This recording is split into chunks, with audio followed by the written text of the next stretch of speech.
ఈ మధ్యకాలంలో వార్తల్లో ఎక్కడ చూసినా గానీ, అమెరికా, ఇజ్రాయెల్ వెళ్లి ఇరాన్ దేశం మీద యుద్ధం చేస్తున్నాయని మనం చూస్తున్నాం.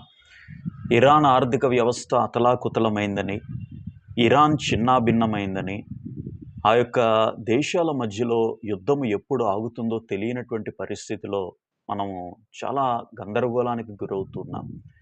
చమురు ధరలు పెరుగుతున్నాయి. గ్యాస్ ధరలు పెరుగుతున్నాయి. మరి ఇజ్రాయెల్ వెళ్లి మరలా లెబనాన్ మీద యుద్ధం చేయడం మనం చూస్తున్నాం. అలానే ఒక దేశం అని కాదు, ప్రపంచమంతా కూడా యుద్ధ మేఘాలు ఆవరించి ఉన్నాయి.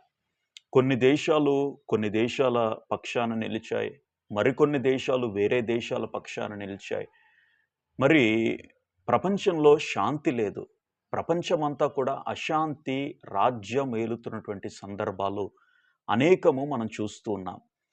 అంతా కూడా యుద్ధ మేఘాలు ఆవరించుకుని ఉన్నాయి, కమ్ముకొని ఉన్నాయి.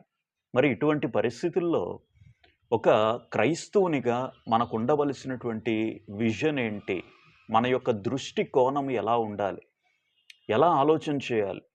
దేవుడు ఏం చేస్తున్నాడు? ఎన్ని యుద్ధాలు జరుగుతుంటే శాంతి చేకూర్చొచ్చు కదా అని చెప్పి చాలాసార్లు ఆలోచన చేస్తాం.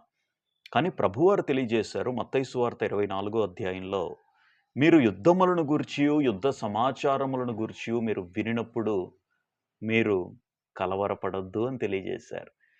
యుద్ధములు ప్రపంచంలో జరుగుతున్నప్పుడు మన హృదయంలో కలవరం, ఆర్థిక వ్యవస్థ ఏమవుతుందో, మన భవిష్యత్తు ఏమవుతుందో, మేము ఎలా ఉండబోతున్నామో, ఎలా జీవించాలో అని చెప్పి ఆ యొక్క వార్తలు చూస్తున్నప్పుడు మన హృదయంలో కలవరము. కానీ ప్రభువారు తెలియజేశారు, మీరు కలవరపడొద్దు. యుద్ధములు సంభవిస్తున్నాయి అనంటే మీరు కలవరపడొద్దు. ఆ సమాచారముల గురించి, ఆ వార్తల గురించి మీరు వింటున్నప్పుడు మీరు కలవరపడొద్దు. ఎందుకోసమో తెలుసా? అవి జరిగిన తర్వాతే నా అంతం వస్తది అని చెప్పి ఆయన తెలియజేశారు. యుద్ధములు జరగాలి.